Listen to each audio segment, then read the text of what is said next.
सही कहता नहीं हकीकत बात। हेलो फिर अंगुरी आवे लगल तू।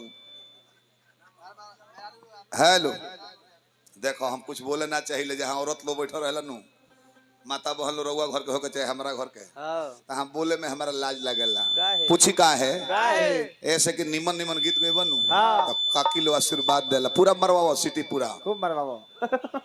हम बोली तो कहियो हम ना बोलबे खूब आशीर्वाद दे लो कि हो कितना सुंदर अभियंता निमन निमन बात बोलता गीत गावता।